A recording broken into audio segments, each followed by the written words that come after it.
Kevin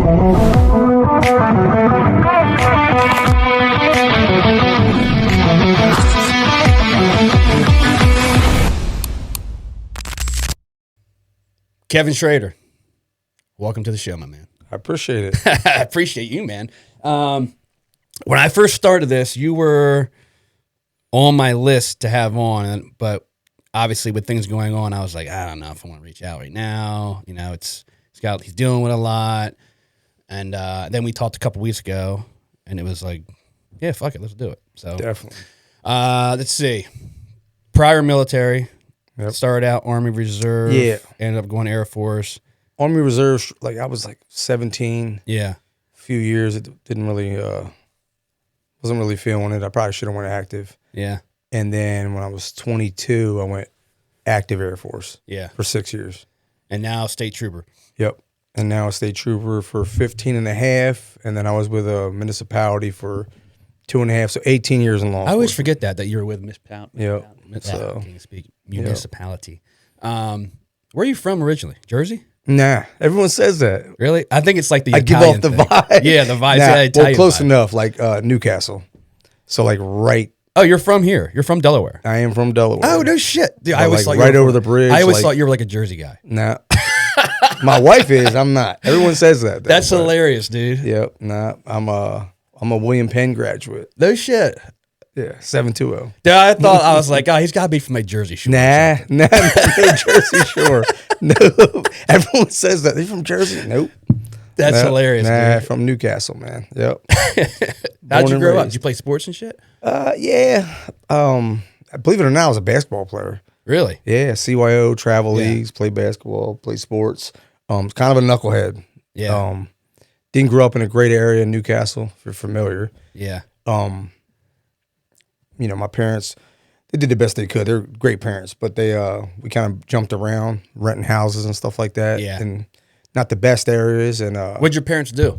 So my dad's been a mechanic. He's retired. Yeah. And my mom worked for the state. Oh, okay. Like Delaware Turnpike, which now would be Del Dot, whatever. But yeah, great parents, but just the situation where I lived, it's just like, you know. Blue collar. Yeah.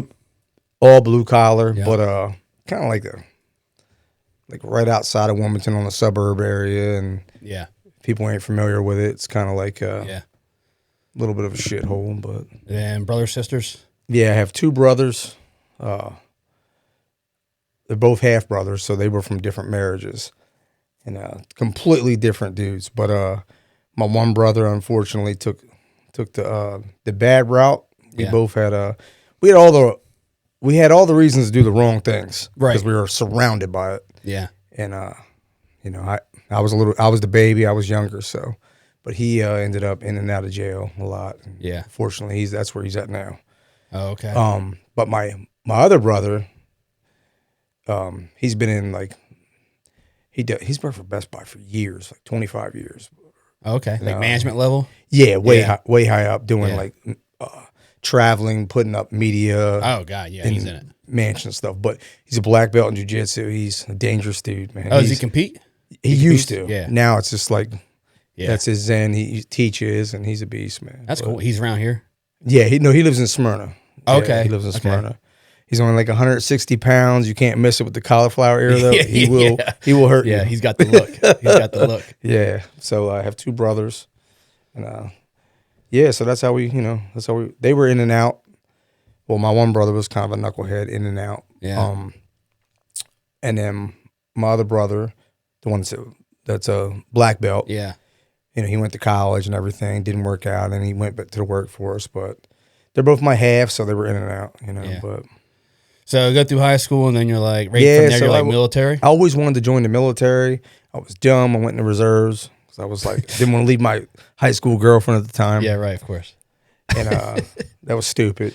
And then did that for a little bit, worked some dead-end jobs, did not go to college. Yeah. And then I was dating a girl, ended up being my ex-wife. But I was dating her when I was like 21. She got pregnant. Yeah. I'm like, all right, what do I do to become a statistic? Yeah. Like, you know, what am I going to do here? I got friends that are ODing or getting hooked on heroin, this and that, blah, blah, blah, all these knuckleheads around me. So I was like, I'm going to go back in the military. I'm going to join the Air Force. So, 'cause I had a baby coming. And that was it. Joined the Air Force, spent 6 years, and picked fire crash rescue, which is like, you want to say firefighter, but it's a lot more than that. It's a lot to it. So every branch, we all go to the same fire academy in Texas. There is no like Air Force, Marines, Army. We all go to San Angelo, Texas, spend 5-6 months in a fire academy, which is like any other fire academy, you know, and we're all, your class is filled with all different branches. So it's kind of cool. It's different. Most jobs is aren't it based like that. around like buildings and everything, and planes and everything? Or is It's it a little bit of aircraft, everything. or- So it's like crash. You got the crash part of it. So it's like the aircraft rescue. You have the structural. You have the hazmat. You have like it. When you start getting advanced, when you get out, you have like your EMT, your rescue, advanced rescue. So yeah, it's a little bit of everything. Okay. So went to that academy. Graduated that. Once I finished boot camp and all that, I had already done Army boot camp, so like Air Force boot camp was nothing after that. And then I got stationed in D.C. in Andrews Air Force Base with where the president, Air Force One, everything. Is that pretty cool? Yeah, it was cool. It was you know, every dignitary that flies in, every presidential standby, we had to be out there. Doesn't matter if it's 3 o'clock in the morning or 2 o'clock in the afternoon, we had to be on standby. So we were out there 2 hours before, an hour afterwards, in case something happened. So did a lot of stuff. I've been on Air Force One several times. That's cool. Yeah, so I actually still have everything on Air Force One has the presidential seal on it. Yeah. So this was years ago. So back when they had matches, and not, you know. Oh, yeah, so I have matches. I have M&Ms with the presidential seal cool, on man. it. So whatever you get your hands on. yeah, so it was cool. That's cool, man. So and in DC, we had a mutual aid agreement with Washington DC and the townships around PG County. So we would respond out, you know, whether it be our rescue truck, cool, like for accidents, our ladder truck, everything, anything. Even some of our foam trucks actually went off base a couple times, but foam trucks would be our aircraft. Gotcha. Because they carried foam on it. So you guys do deployments with that? Or are you stationed at the base all the time? Deployments with our equipment? Yeah, like do you guys deploy like overseas? Yeah, so we will deploy overseas. They'll take that equipment, our trucks. Yeah. Load them up on C5s or whatever, send them over. And you guys will work that base. Yeah, so we'll work that base. It's a little different over there because like your mission's different. Yeah. You know what I mean? Depending on where you're at. I spent time in Qatar, spent time in Kirkuk, Iraq. So you know, the mission's different over there. You know, you're not getting mortar and rocket attacks every day in DC. Did you guys, when you were over there, did you deal with any like crash sites or anything? Not really crash sites, but we got really mortar attacks and rocket attacks like all the time, like several times a day. So you guys would deal with that, like putting out whatever called up? Not really like, so we had to respond, rescue or whoever had to respond. EOD, we kind of worked with them. We would respond to the scene and, I got you know, obviously hunker down until everything was safe, and then we have to go and deem it safe after that. But did a lot of that, but then you still have your normal job. Like if there's a medical call, if there's a rescue call, if there's any kind of normal. Yeah, just like working at a firehouse. Yeah, normal. But it was a little different. And then we also did a lot of training. So one of our main missions, we did a little bit of everything over there, like the jack of all trades, the masters of none. But we trained Kirkuk.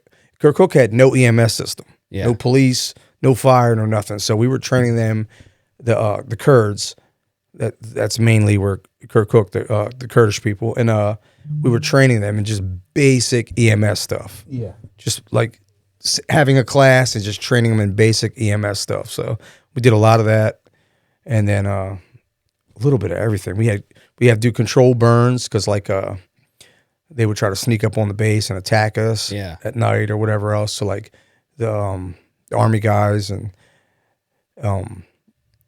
whoever personnel would say, hey, we need you to go during the day, go outside the wire and do a control burn and burn down the brush because they're using that to sneak up on us. So no shit. Do stuff like that. And, Huh. And then we had and I was on the rescue team over there. I mean, normally rescue teams, it's so different than stateside. But Yeah. over there, you have your just like your Hearst equipment, jaws of life. But Yeah, over there, yeah. it's not like you're using a little portable generator this big that's Yeah. supposed to be able to open up a Humvee. It's not Yeah, going to happen. it's not gonna But, work. Yeah, so they would they had a couple teams that were attached to like if the dust off, which is like the Army paramedics. Yeah. If they needed us, if they had to go out, Army would secure the scene, IED explosion, and we would help them out. Like they would secure it for us, and then we would, help them out with getting the vehicle open or whatever. But How many deployments did you do while you were in? over there, just Kirkuk to Iraq, just one. Just that one? Yeah. Yeah. So, what'd you do? 4 years? Nah, 6. 6? 6 active, and then a couple years in the Army Reserves, but Okay. 6 active Air Force. Yep. And then after that, right away, were you like, yeah, I want to get a cop? I started. My best friend was a trooper, so I'm like, all right, I'm gonna do a ride along. I had never any interest. I wanted to do 20 years in the military, Yeah. and then I did a ride along. I'm like, and then after Iraq, I missed my daughter being born. That was huge for me. That was like a game changer. Like I was missing so much. I was always going in training. I was going 6-7 months in Texas. Yeah. I was going a lot, and I'm like, I missed her Swears being on you. born. So I got to Kirkuk, Iraq in January. She's born February 19th, and I'm like, and I didn't get home. I met her when she was like 5-6 months old. So, I'm like, yeah, I don't know if I can spend more time away from my kids. Yeah. It's just getting ridiculous. So what can I do? So I did a ride along. I was like, this is cool. I could do this, right? Yeah. It had no interest at the time. Yeah. So I started doing. I didn't go back to school, man. I didn't go back to college, online, obviously, because you're in the military. Until I was 25, Yeah. and I finished in 3 years. Got my bachelor's, and I started applying to places. And I'm like, all right, if I don't get hired, I'm doing 20. Yeah. And then, You applied everywhere around here, Delaware? yeah. So I originally I did get hired by Pentagon Force Protection Agency, which is like, Okay. Yeah. Yeah. in my opinion, glorified security. You're not Right. actually responding to complaints, Yeah. but That's Pentagon Police Department or something. isn't it? right. Yeah. And it's a lot of money to live out there. So they don't pay enough to live out there. But so you got to commute. I got hired by them, was supposed to leave to Georgia, Glencoe, Georgia, or whatever. Mm-hmm. And then I had applied everywhere, like all local agencies. State agency wasn't hiring. Yeah. State police wasn't hiring at the time. So I was applying everywhere. I was in a background with a county agency, background with, I think, I didn't get hired by Dover at the time. And, Yeah. And then university police hired me, and I said, all right, what am I going to do here? So Yeah. am I going to stay in, or I need to take whatever? So I'm like, all right, you know what? So that's where I went. University of Delaware Police Department. How was that working at the campus? It was different. It's such a different, like looking back now that I'm older, every department has its mission. I think about it like, and I could be totally wrong. This is just like what I think about it. Kind of like when I worked in Dewey, I felt like in the summertime, I felt like I was babysitting a bunch of drunks all the time. Right. It's the same kind of mind. Is that what you Same think? kind of mindset. I mean, But you're then- dealing with shit, but and you're this- dealing with a lot of fucking drunk idiots. And this is like what, 09, 11. This is really before like any active shooter on campuses like that. Yeah, yeah. Now you realize the importance of it. Like, Yeah. they need SWAT teams, they need this, Right. they need that. So like that was all up and coming at the time when I got on. But it was a great department, Yeah. and just a different mission. You know what I mean? Oh yeah, totally. Different mission. Yeah. You're going to deal with a lot of drunk kids. Yeah. But you had time to you could do traffic stops, do whatever. Did you just work patrol while you were there? Yeah, it was just patrol, and yeah, that was it. Yeah. And then you're like, I got to do something different. So you start applying to state. I just had nothing to do with that department. Yeah, And yeah. The chief at the time, who's still the chief, was a retired trooper, Yeah. and I just I had a really successful military career. Yeah. And I was a staff sergeant when I got out, and I'm like right next to what we call Hangar 19 Air Force One. I'm like, man, I could still be doing so much, but I need to do more. You always have It's that, just the opportunity's pursuit, not there for you. the pursuit, Yeah. just the opportunity. They had great training, great department, nothing bad to say about them. Yeah, I get And it. I just wanted to be a trooper. So Yeah. that was it. Yeah, I get it. I mean, that's the whole reason I left the beach was like, I wanted to do more than what they I wanted what more. they could offer me. I wanted, Yeah. I wanted they didn't have, So, if you want to do DUIs, you want to do this, do that. They had a lot of, you get a ton of training there Yeah. and do all kinds of stuff. But I wanted that, like Different type gangs, of drugs, Yeah, guns, different type all of that. work. I wanted that at the Yeah, time. I get. I was young. That was my thing. Yeah. Full of piss and vinegar. I was like, that's what I want. Yep, I get it. So, Yep. So you put in there and got it on the first try. you know what? I was 30 at the time because I did my time in the military, and I was like, all right, I'm gonna give it one shot. Yeah. And if not, I probably would have went to county because I had a lot of friends in county at the time. And I was like, I'll give it one shot, and I got picked up and I fast tracked in, and that was it. I know now, at least since I've known you anyway. I know you've been big into fitness, like lifting and stuff. Were you like that back then too? I've always been like that. Yeah. Probably, definitely since I was like 18. Yeah. And if not, like, I didn't know what the hell I was doing then, but like Air Force 22, 23, I really got into it. Yeah. Fire service. I mean, we have a beautiful gym in any Air Force fire department. Beautiful gym. You have the time because we work 24 on, 24 off. Right. So you're stuck there 24 hours. You only have an 8-hour workday. Yeah.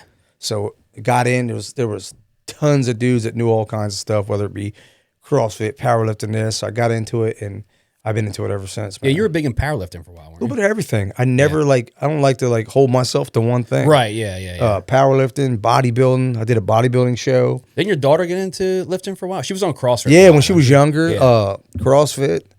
I've done CrossFit. I've done bodybuilding. I've done mud runs. Yeah, all that stuff. Not some of the extreme stuff you've done. But No Ironmans? nah. Not yet. Now, I did do a little triathlon sprint. I did do that. That's a start, man. That's good. That's a swimming, right? Yeah, I did good on the swim, but I hate I swimming. died on the run. Swimming's brutal. Yeah, It's rough, dude. But I always tried to do everything, and I think that's what built my fortitude up. You know what I mean? Yeah, for sure. Yeah. Yep. So you get on with state. You work through there. You did some interesting. And we don't have to get into all your police career if you don't want to, but I know you did some interesting things, GTF and all that kind of stuff. I believe I don't say that's where we met. I don't even know. I knew you on the where road hell when we had the same shift when you had the dog.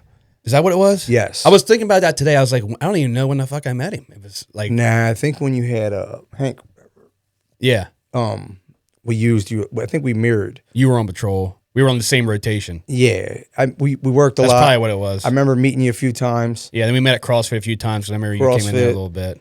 and then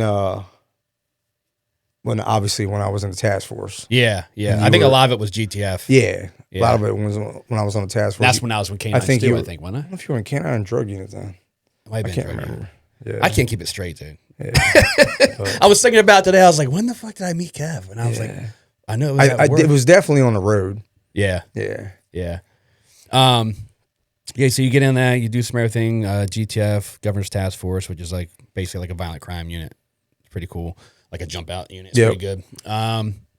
We're getting to that. And then, so we'll get into the cancer diagnosis. What were you doing then? What unit were you in at that point? Patrol. You were back on patrol then? That's Yeah. what I thought. I can't remember. Well, I had been back on patrol for a long time because, divorce is higher in this career field. Yeah. So I got divorced in 2006. I get that money. 2016, and the task force the hours just wasn't working out for custody reasons. Yeah. So I asked to come back on the road, and I came back on the road, and I stayed on the road. Yeah. From there on. So Yeah. back on the road. Oh. Yeah, it's brutal, dude. If I had got cleared to go back to work and had to go back to patrol, I've been like, you know what? It sucked. I think I'm going to retire. I think at that point, the wind was knocked out of my sails a little bit, and I'm like, well, you had a lot going on. But too. I'm a family man. I got to put family first. Exactly, man. 100%. Yeah. At that point in time, that was the right decision for me, and I had been on the road ever since. Yeah. Yeah, I've been on the road. Since up until the cancer diagnosis. So how you found out is nuts. Like, tell me about that day. So, no signs, no nothing. And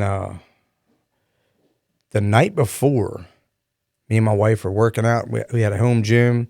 She's a trooper as well, and we're doing heavy front squats. We finished it with a wad, little Metcon. Yeah. She's outdoing me in sprints, and she teases me because I had a bruise on my hamstring. She's like, "Look at you, old man." There's a little bit of an age gap between us. Yeah. And I'm like, "Nah, I probably pulled a hamstring or something. I don't feel it. I feel fine." So I didn't think nothing of it. That night we're chilling on the patio, having some margaritas, relaxing, just listening to some music. Everything was fine. Yeah, normal. And what's funny is, rewind earlier in the week, my captain at the time, my admin said he had just really done me and my wife a solid and put us on a rotation that's better for our family. Yeah. So I had pushed back my physical. Were you guys on like sister shifts, like A, B, or? We were on. No, that's what he did for us, but we were on. Yeah, he was moving you to shifts. that, so you had the same days off. He hooked us up. Yeah. And then I had pushed my physical off because that's what we do. I didn't have a primary care for 15 years. I'm like, I'll push it off. But he's like, I need you to get your physical Friday. So I'm like, man. First, I'm like, why is a captain worried about physicals? But he doesn't miss a beat. Yeah. So he said, nah, just get it done for me. And I'm like, he did me a solid. Yeah. Got me on a good rotation with my wife. I got you. He's like, just go up north. They have like a little minivan or whatever. You just get it done real quick. Oh, okay. Yeah. So I'm like, all right. I go up there. I'm fine. I'm healthy as hell. Yeah. Go through it. Everything's fine. But it's funny, during that, I noticed it was hot. That I want to say it was late April. It was like April or May or something, wasn't it? Yeah. And it was hot. I noticed like a little bit of I thought it was a heat rash. Yeah. And didn't think nothing of it. Physical's fine, everything's fine. So I'm 10-8 that night, and I'm the road supervisor, and I'm on a domestic. Yeah. Cleared the domestic. I'm eating Chipotle. I'm getting his phone blown up by Bay Health. I'm like, what do they want? And he's like, hey, you need to get to the ER as soon as possible. And I'm like, are you serious, man? That's not going to happen. It's Friday night. Yeah, right. We're busy. Like, I feel fine. I'm eating Chipotle. Yeah. He's like, nah, like, seriously, like, your platelets are at 5, which I had no idea. I'm not medically. Yeah, what's a platelet? I'm like, what's that? Like, okay, yeah, I'm fine. He's like, well, listen, if you got shot, stabbed, blah, blah, blah. Of course, I'm being sarcastic. I don't plan on that happening. Yeah, right. He's like, no, if you even get in a car accident, you'll bleed out. Your platelets are at 5. All your counts are falling. Now, mind you, I feel completely fine. Yeah. So I'm like, Are you kind of like getting nervous? Like, what the fuck? At the time, I thought, like, they're, Yeah. Bay Health, Kent General. I'm like, I don't know if I'd fully trust him. I'd rather if it was Christiana telling me or a specialist. So I'm like, I pick up what you're putting down. yeah. So I'm like, look, I don't know. So I'm like, dude, I'll go to the walk-in Monday. Yeah. How about that? And he's like, nope, I'll call your superiors. I'm like, call my superiors. So I'm like, all right, relax, guy. So I'm like, I go home. I go back to the troop, tell my sergeant. And I'm like, listen, they want me to go get checked out. I want to go north. I want to go something connected to Christiana, so I'll go to Middletown. Yeah. That's connected to a level 1, obviously. Right. If people don't know, we only have one level 1 in our state. Yeah. So I want to be connected to a level 1. For sure. So I'm still thinking, maybe a kidney infection or something. No. Yeah, you're not thinking It's anything. going to be fine. So I end up, I tell my wife, like, hey, I'm going to go there. I'll just get a change of clothes. I'm going to be fine. I'll let you know. Just get some sleep. It's probably nothing. We're joking about it. Yeah. I go to Middletown. Then they had already had my results of my blood work. I walk in and they're like, they seemed a little frantic, a little bit, like just yeah, And I'm were you kind of like confused or like? I was like, what is going on? Yeah. And then my sarge came up, my best friend came up who was working at a local troop, and I'm like, and the guy comes in, like I'm talking about within an hour. He's like, can I talk in front of them? I'm like, yeah, it's my best friend of 28 years, and this is actually it's like 30 something years, but I'm like, this is my sergeant, no big deal. What is it, kidney infection? Yeah. And he said, you got leukemia. I'm like, leukemia? Now, you always think like there's gonna have to be a million tests, there's gonna have to be like specialists, all this. This guy's not even Yeah. in the cancer realm. He's telling me I have leukemia. I'm like, are you sure? And he's like, you have leukemia. I've never seen white blood counts this high ever in my life. And we have to take you to ambulance up to Christiana. I'm like, what? I feel fine. Damn. Yep. So it's like 11 at night. I got to call my wife. Say, hey, I have leukemia. You know, I'm going to. And you just had a young baby at this time. So yeah, that was a whole nother turn of events because she was only 10 months old. We spent 7 weeks in the NICU because she was a preemie. Yeah. And we spent 2 years in IVF. So my wife had already been through hell. And now 10 months later, life is great. Baby's healthy. Everything is great. Yep. Boom. You got leukemia. We don't know what kind of leukemia it is. We're sending you up. Now, my mom was diagnosed in 2020 with stage 4 non-Hodgkin's lymphoma. So I knew what the 6th floor was. Yeah. My mom went through hell. And you knew a lot about leukemia. I knew point. She didn't have leukemia. She had she had blood cancer. Gotcha. It was different. But I knew the 6th floor. I knew about like watching her go through hell. Right. So then I get there and they start running all they confirmed. I said, are we like this is what it is?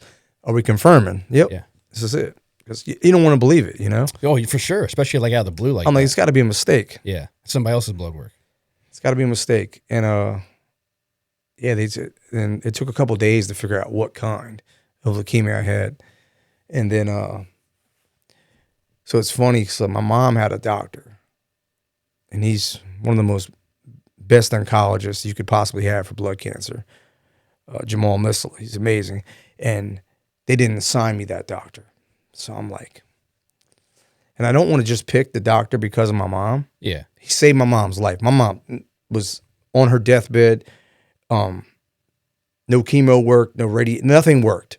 He used some rare thing called CAR T-cell therapy where they basically take all your red blood cells out, send them to a super lab, recharge them, put them back in your body and hope your body accepts it. It's wild. Could be death, but this is all you have. My mom is hiking like 15 miles a week now. She's 3 years cancer free. She's doing amazing. So they start giving me doctors, and he doesn't seem personable, and he just didn't seem like what my mom talked about. Yeah, this Dr. Missile, something like just wasn't vibing with you.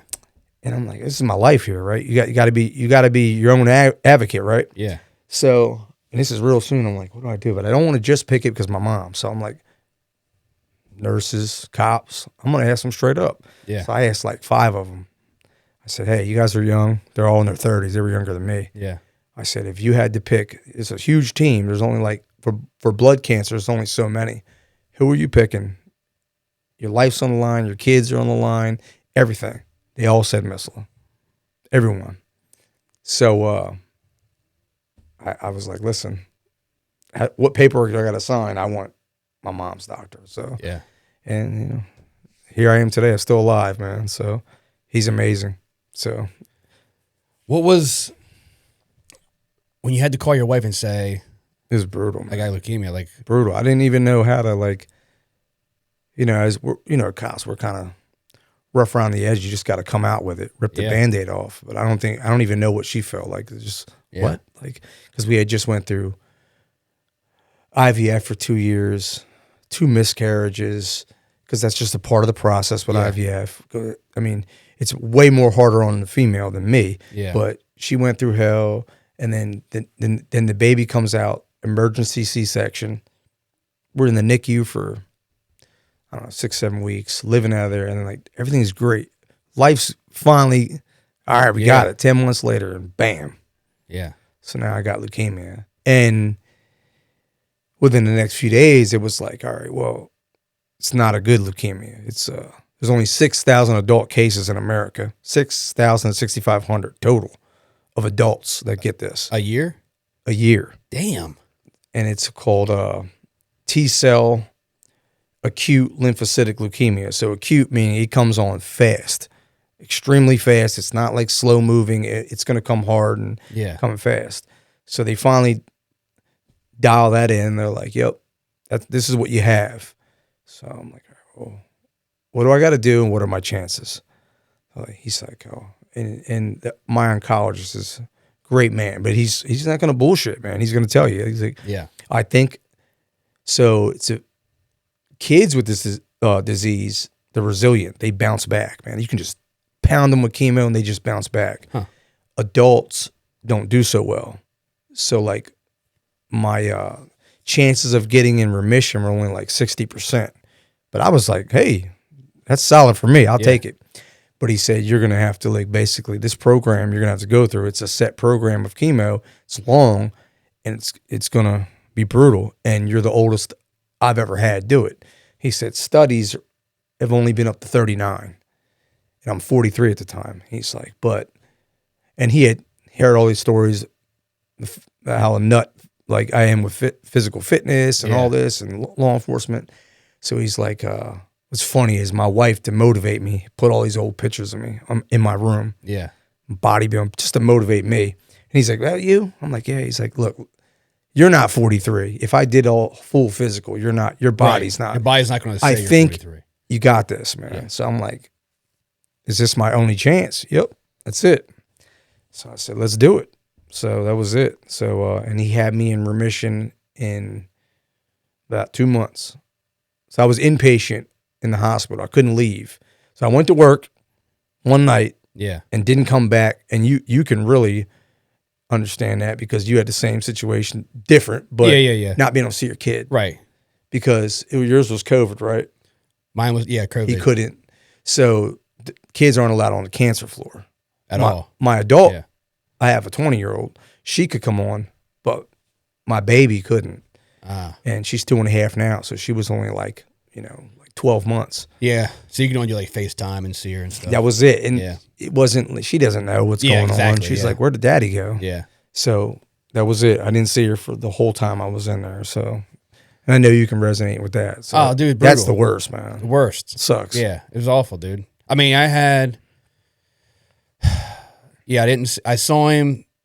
So I was in the hospital the first week in ICU. I was there for 7 days. I saw him on the 7th day as they were transport me to the next hospital. And then I didn't see him again for 2 more weeks. Yeah, it sucks. Yeah, it's fucking brutal. Holidays and shit. It's tough, man. Only good thing for her. That's the worst part about it. How old was he then? He 7. was older. Yeah, so he knows what's going on. Like, where's dad? Yeah. She kind of like, she doesn't know. Good thing is she don't know. Yeah, she won't never remember it. Nah. Yeah, no. Yeah, so they started pumping me with chemo, heavy chemo, like hours and hours. Is that every day? Every day. Like, it was all the time. And as much as my body, now if they see my counts go drop, we could take a break.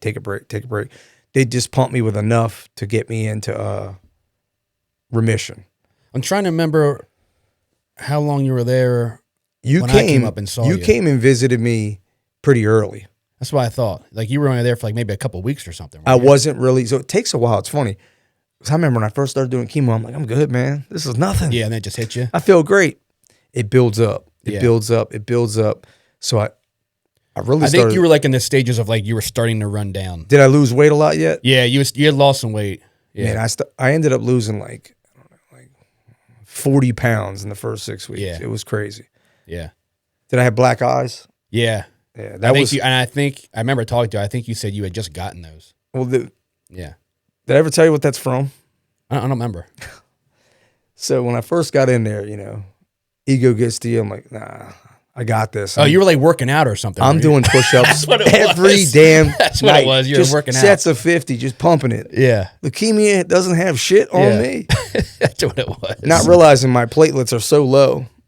And it might not have been that bad when you got there, but I just I look at raccoon.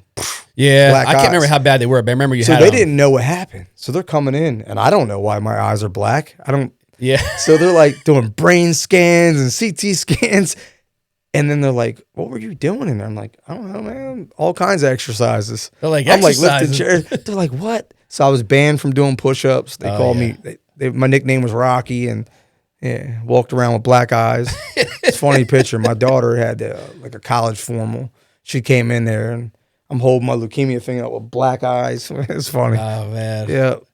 Yeah. I mean, yeah, different, but same kind of thing. It was the same thing for me in the hospital. They were like, don't do this and don't do that. Yeah, shit you're gonna anymore. be like you're you gonna go do it nuts. anyway. You feel like you're in jail. Yeah, you're going. Plus, that's just who we are. You're just going to do it anyway, right? Yeah. Man. Yeah, I remember coming up there and seeing your eyes. I remember you telling me it was from doing push-ups, and I was like, "That's my guy." Yeah. Then I was banned, but that was before it really started taking over my body. Yeah. I could still walk, so I got up every morning, and I walked. I said, if Yeah. I can keep moving. Did you come up with like when I was in the hospital, like I had like a game. I put forth like a game plan. Yeah. You know what I mean? Like this is going to be they have their schedule for me every day, but I have my own schedule over here too. Like I'm doing this shit. And it's crazy. It was so much easier in the hospital when you get home. Oh, yeah, Way yeah, different. yeah, But yeah, man, I got up, I had my coffee, I did my reading, and then I grabbed, once I felt good, I didn't want to do it too early. Yeah, yeah. So I'm like, come 6 a.m., I walked. And it was a small circle. And I just walked. In the beginning, I could walk like a mile. Were you allowed to go on your own? Or Yeah. somebody had to be with you? Now, as long as I wore a mask and everything like that, I would walk all the time. And the nurse was like, hey, like, in the beginning, I was like stopping in the vestibules and doing squats and shadow boxing. I felt great. And they were telling me like, hey, it's gonna hit you. Just expect it. Yeah. At the time, I'm like, nah, I got this. And it came. Was it like a brick wall? Like boom, Yeah, like it one day, came just boom? slowly, and it came when it hit me, and then like neuropathy took over.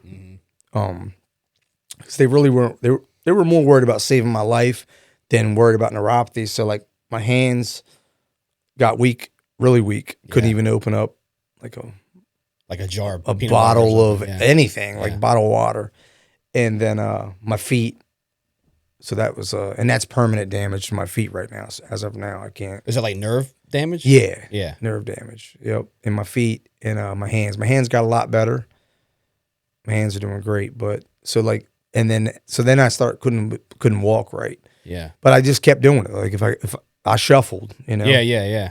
If you could do it, you were going to I was the walker, they called me, because every morning. So finally they got pissed off because like I'd walk past all the nursing stations. I had my headphones on, I'm jamming. And yeah, I remember, dude, you were posting videos and shit. I did. Yeah, man. I was like, yeah, I'm gonna motivate. I actually helped. I would talk to cancer patients. Like, look, I'm gonna flip this, man. Like, I'm gonna help. Like one girl, she was like 27. I hope she's still alive. I don't know, but she wouldn't get out of bed. And they were like, can you talk to her? Like, she won't get out of bed. Yeah. Someone talked to her husband, everything like that, because he's like, you're the walker. I'm like, yeah, that's me.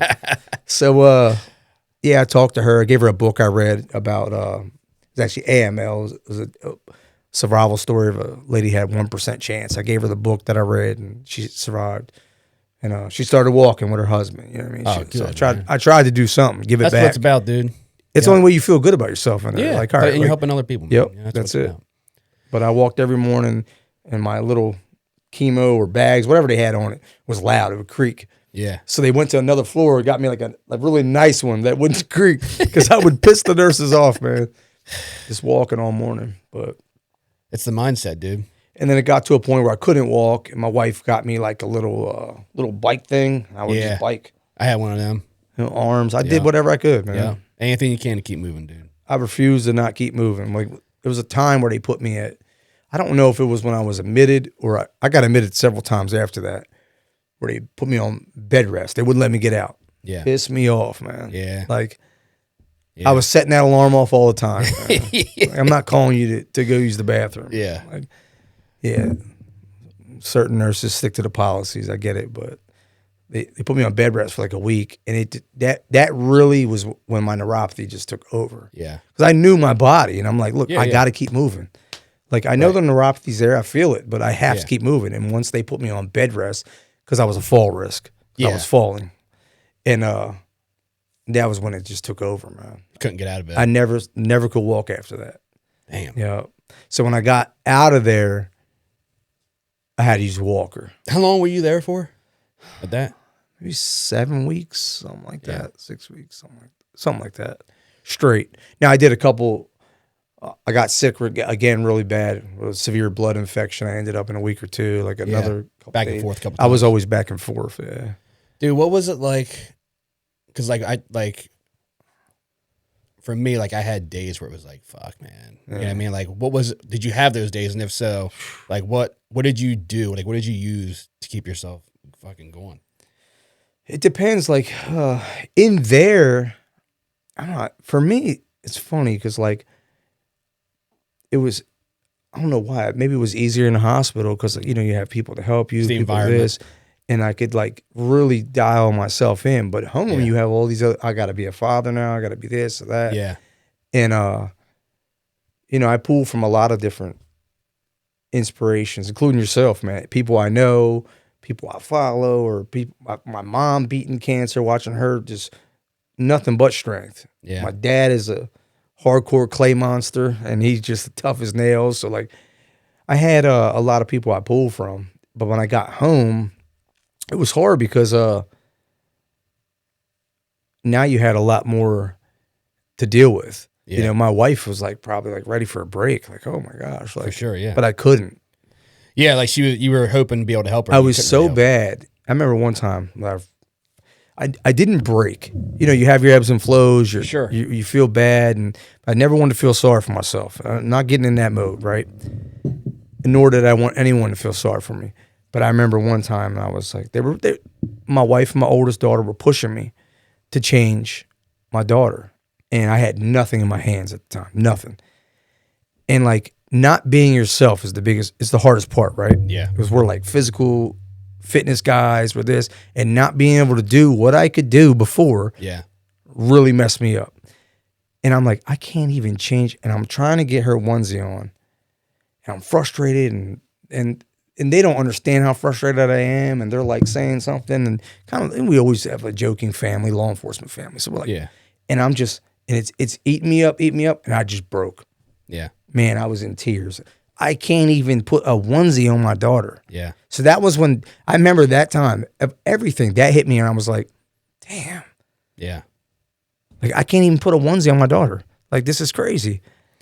Yeah. It just builds up, man. And it's like, Yeah, what it happens, built it up, happens. and I feel like that was like when it hit me, when I'm like, I just am not who I once was, and I don't know if I'll ever be. Was that like the only moment that hit you that hard? No, it was many ebbs and flows and Yeah. ups and downs. But was that the hardest, or you think there was worse? man, That was just the initial. that was the initial, Yeah. and like not being able to like work out, not being able to be myself, not being able to be a husband. Mm-hmm. How can I be a husband? I can't even walk up the steps. I gotta Yeah. sleep on the couch because I can't go up the steps. And you know, my wife's like fully taking care of me, and that's just frustrating, man. Yeah. I'm sure you know exactly what it's Yeah, like. you have that thought of like being like- a burden. Yeah, I don't want to be a burden. You know, and I come from blue collar, hardcore. You know, a man needs to be this way. Yeah. And it was frustrating, man. And at the same time, I know it was really hard on my wife, and I didn't ever take into her consideration like how hard it is to be a spouse dealing with this shit. Yeah. But I'm just so focused on myself, like so upset, like why can't I do this? Yeah. And then I remember I went out to the gym probably 2 months after I got home, and I couldn't pick up a empty barbell off the ground. Couldn't do it. Just dropped it. And I was like defeated. I'm like, dude, I am never getting back. Like, this is never gonna, like, Yeah. you know, then Broken. yeah. And then you're like worried about cancer coming back and this and that. Cause like, it was just Yeah, you start worrying about things out of your control. out of your control. Yeah. So like, and that's when I had to dial myself in and pull from people that I follow, that I watch, that I respect, and like, all right, listen, one step at a time, little things like here. Yeah. Because, you know, and I Just had trying to find yourself like one little win every day. yeah. And I had a mentor, a friend of mine, who was my TED Tack in County Academy, because that's where I went through in the beginning. And he is an absolute beast, and he's like climbed Everest and was an operator in the military, head operator of the SWAT. He's awesome. And he came in, he gave me a lot of articles, a lot of motivation and everything. And he just said, look, man, like when he was on Everest, sometimes you just can't look up, man. You just got to do one step at a time. And that's how you defeat the beast. Because if you look up, you're going to get discouraged. It's like, look how much, you know. That's a good way to put it. So he gave me an article on that. And that's when I kind of like was just trying to be focused on just like, all right, I got to stop looking I can't look back where I was. I can't keep looking up at the mountain. I just have to, what can I control? What can I do today to fix myself to get better? And it was a long road, man. Did you ever find, like, I don't know how you are with this, but, like, did you ever find anything with, like, your faith? I did. Yeah. Heavy. Now, I've always been a faith-based guy. Yeah. And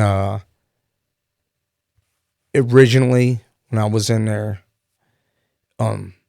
I refused to be mad at God, or refused to be mad. I said, I'm not going to, there's a purpose for all this. Yeah. It's got to be a purpose for it. There's a reason for it. And I'm not going to be mad. And because a lot of times when bad things happen in life, people want to be mad at their faith or whatever it is. God, I refuse to. And it definitely strengthened things up. And it definitely pulled me through. I mean, that was like my number one for me. Yeah. Personally. Was that like from the get-go, you think, or did it take time to get to that? Probably like within the first being admitted, like during that time, I was reading, I was in my Bible, I was in other books, and just really looking to grasp on something to figure this thing out. But I refused to be mad at God, mad at my faith. Like, I'm not going to sit here and be like, oh, why me? You know? So were you kind of like I'm speaking from my own experiences. I was at a point where it was like, I just accepted, like, this is my situation. Yep. I got to fucking deal with it. That's it. You know what I mean? That was like a big part for me. Yeah, you had to accept it. And I'm like, all right, like, I'm not going to give in. And you're like, you're a lot, we're similar. From the same cloth. Yeah. I'm like, dude, I'm not going to accept. I refuse to lose to this. And that was my mentality. Like, look, I'm going to spin this thing. I'm going to help other cancer patients. I don't care if I end up dying from this thing, but I'm going to affect other people's life in a positive way. Yeah. And, but I said, I refuse to lose. Like, I told everybody, I said, leukemia picked the wrong one. Like, I'm going to beat this thing. Let's go. And I'm still in it. So it's not over. Where are you at now with it? So just because with my leukemia, just because you're in remission, I continued chemo, heavy chemo, till January of this year. And that was where I was still like, I was still using the cane as of like November of last year. Yeah. And then he said, if you get to the maintenance phase, so now I have to be, what the maintenance phase is with my chemo is I take a ton of pills every morning, a ton of pills every night. I take chemo pills every night. I have to do IV chemo once a month. And then I have to get a spinal tap chemo. It's called a spinal tap infusion. Basically, they do a spinal tap and then shoot chemo in your spine. It's average about every 6 weeks. So I've had 16 spinal taps. And that's still doing that? I'm still doing that. How long does that go for? Just till whenever? For 3 years as of January. Oh, wow. I have to do it for 3 years, yep. And the chemo pills, it's like 3 a night. I take a ton of pills, but 3 more years? Huh? 3 more years? As of January. So I'm about 2.5. 2.5 more years, yeah. Dang. That's the only way I stay in remission. So sometimes I ask him because some of the pills, I'm like, oh, man. Like, that's a lot of pills. I saw you post a picture. I take a ton of pills, man. It was like, what was it, 20-some pills? I take a ton of pills. Every Wednesday night, I take 19 chemo pills. Yeah. But that's among other pills. Right. I have to take for my neuropathy, my stomach, and this and that. Because there's always side effects from all the pills. But. Yeah. How do you feel? I mean, obviously, you're looking a hell of a lot better. You look great. Yeah, I feel great. Yeah, that's what I was going to say. How do you feel? You feel like you're... So it's hard because, like... I see you slinging weights, and I'm like, this motherfucker's lifting more than I lift. My upper body, but my legs, it really took my legs bad. Yeah. So, like, my legs are still weak. If you see me, sometimes if you see me walk, I still walk a little awkward. I can't run yet. I can jog. You're rucking a little bit, right? I can ruck. Yeah. But not, it starts lighter to hurt. Lighter weight? Or? Yeah, lighter weight. And,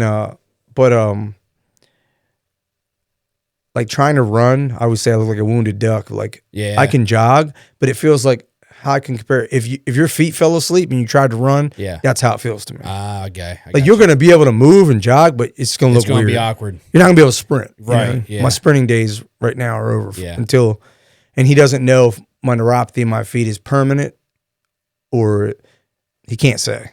Like, Yeah, there's no time. nah, For that's it. it. Yeah. But I mean, that's kind of how it was with my hands. They're like, we have no answer for you. It is what it is. And I ended up retiring because of them. But yeah, so that's my maintenance phase right now for the next 2.5 years. That's the only way I'll stay in remission with my. And at the end of that 2.5 years, hopefully you're good. I'll still be getting checkups constantly, but hopefully you're not really considered cancer free. We just say remission until 5. Okay. So, but regular treatments and stuff will be done. I have my leukemia has a high reoccurrence. So I have a 50% chance that it comes back.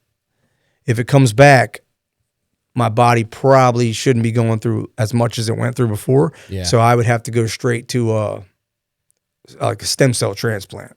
Okay. I'd have to go straight to transplant and do that way. But, 50-50, I'm not going to dwell on it, man. Yeah, I mean, it's out of my control. It's out of your control. You can't do nothing about it. All you can do is focus on the now. Focus on my health. And I try to now that I'm bouncing back, working out, feeling good, and I try to step it up. I'm like, all right, I'm going to get my body. I don't think I'll ever be back to where I was. Yeah. But it's going to be ready if it comes back. Cancer comes back. Fitness saved my life once, Yeah. That's what it is, man. That's what it is. And it's the same thing, I hate to keep comparing it because it's different, but still a lot of recovery is still kind of the same kind of stuff, mindset wise. But same thing with me. The reason I hit this is because so people understand the importance of fitness. But they told me the same thing. I wouldn't have had the recovery I did if it wasn't for my absolutely not. You know what I mean? And not just physical, but mental, man. Nope. That's my biggest thing now is it's my mental health is in fitness. I'm sure it's the same with you. Absolutely. Yeah. And pushing ourselves through workouts. When you push yourself through these hardcore workouts, where you're almost ready to throw up, right? Yeah. Pushing yourself to these hard work that builds fortitude, mental fortitude, physical fortitude, and it prepares you for these types of things. Yeah, I don't think we would be where we were today if it wasn't for physical fitness. No, man, because you're forcing yourself to do hard things. Yeah, exactly. I went to CrossFit yesterday, and I was like, I don't want to do this shit, man. Yep. But I literally was like, I don't want to fucking be here. And I didn't like the workout. I was like, this is a terrible fucking workout. I don't want to do it. But that's why you do it. Yep. You know what I mean? You do it because you don't want to, which is going to help you down the road doing hard things. Exactly. And I really fell in love with rucking. That was right before I got sick. Yeah, I started getting into that. Was it last year? I think I started getting into that. I like it, man. I love it. It's better on my knees, too. Running's been killing my knees. I love it. Yeah. And I got my dad into it. Yeah, I saw your dad's big into rucking. Beast. I got him into it a year and a half before I got sick. Yeah. And he's kept it going, man. He is he's still on it. He's used my cancer, he's just fueled. I mean, he's going out doing, I think he did something for soldier suicide. He had 30 days to do 50 miles. He finished in 23 days. He's, yeah. That's awesome, dude. He's a beast. Yeah, I see you posting some pictures of videos. Yeah, I mean, him and my mom both. My mom's hit some 8-mile rucks, and she's straight only 3 years away from death with cancer. So that's wild, man. Yep. Fitness, man. That's what it is. That's wild. But I tried to change a lot. But has there been anything that and maybe there's not, or not yet anyway, maybe, but have you learned anything about yourself during this process? Found anything else new about yourself or? That's a tough question. It is a tough question. That's a tough question, man. That's a tough one, man. I think with me, I don't know if I learned anything about myself, but I feel like, when it comes to hard things, you don't know how you're going to act or react until you're in that moment. And I think I did learn. I proved to myself that I can do a lot harder things than I thought I could. Definitely that. That makes I sense. know now and I had been through a lot personally throughout my life that maybe helped me prepare, but nothing like when you're facing death, right? Yeah. And now I just feel there's nothing. Yeah. Dump more adversity on me. I don't care. I got it. Let's make it happen. Yeah, I do feel like now with me,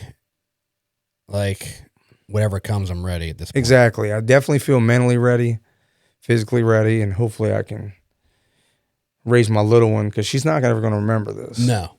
Which, you know, my 20-year-old and my 23-year-old, because I have two older daughters, 20-year-old lives with me.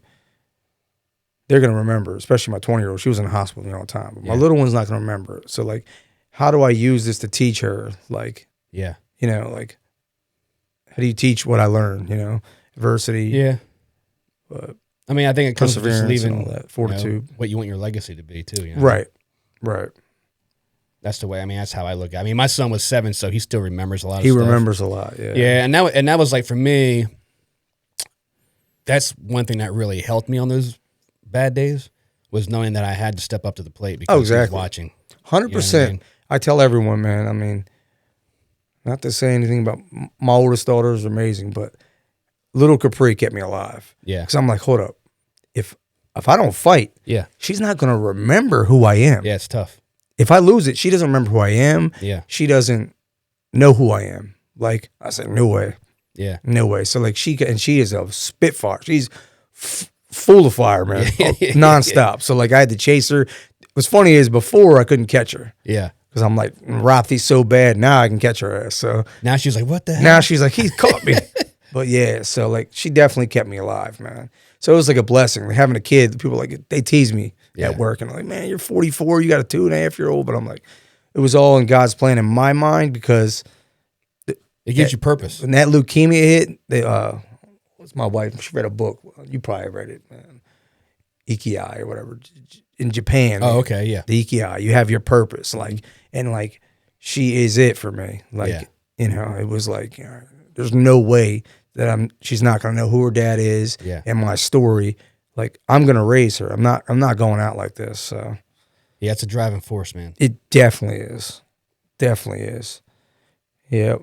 And it was frustrating because I'm such a heavily involved father. Yeah. And I just couldn't do a lot with her, man. You know, up until I went to maintenance. Yeah. Soon as I went to maintenance, he's like, you're going to start feeling good. I started feeling great. Yeah. Yeah. Working out, feeling good. So. And you just got back to work light duty? Yeah, light duty. Doing administrative stuff. So, but that was huge because a lot of people. Well, again, that gives you purpose. You have something. It does. Yeah. You know, gives me something. A lot of people were like, I didn't think you were coming back. I'm like, not me, bro. Yeah. I want my pension. Keeps you busy, man, right? Yeah. Gives you purpose. Busy. Gets you some normalcy. Yeah. Right? But I'm also thinking about, like, I only have 4.5 left to hit my 20. I'm always thinking about afterwards, like, you know, and I don't know, you know, maybe helping cancer patients, veterans or something. Yeah. You got to look at the bigger picture, right? Just something, you know. Yeah, it's all about giving back, man. Yep. I mean, that's one of the reasons I started this podcast, was to help give back, you know. Yep. And, like, you know, maybe somebody's going to watch this that's in your situation. Yeah. You know, that's going to learn something from it. What advice would you give someone in that situation? In cancer? Mm-hmm. Really, just the main thing is control what you can control, and don't get caught up in the stats. Yeah. You know, they're going to give you, sometimes stats don't look good. My stats didn't look good. They still don't look good. Don't get caught up in that, and control what you can control. And like you said, it's all mental, man. Yeah. Like once your physical goes, what do you have left? When your body goes, you have to have those mental jewels. If you don't have those strong mental jewels, you're not going to be there. So, like, you know, really strengthen your mental up. Do some reading in there. Like, I was always into, like, motivational reading, but when I was like, I never read cancer stories or people that went through, like, and then, you know, I read a couple. My wife gave me a book that she read. It was amazing, and then I was like, okay, I got this. Like, you know, you have to really, like, start pulling your inspirations from different areas, man. Yeah. You got to diversify a little bit. Yep, you got to. Yeah. Because it's all different. Well, dude, I appreciate you coming on, man. Yeah, definitely, brother. Anything you want to add? Nah, man. You good? I appreciate you, man. Well, bud, I'm glad you came on. I'm glad to be sitting here with you. It's an honor to know you. I watch your shit every day.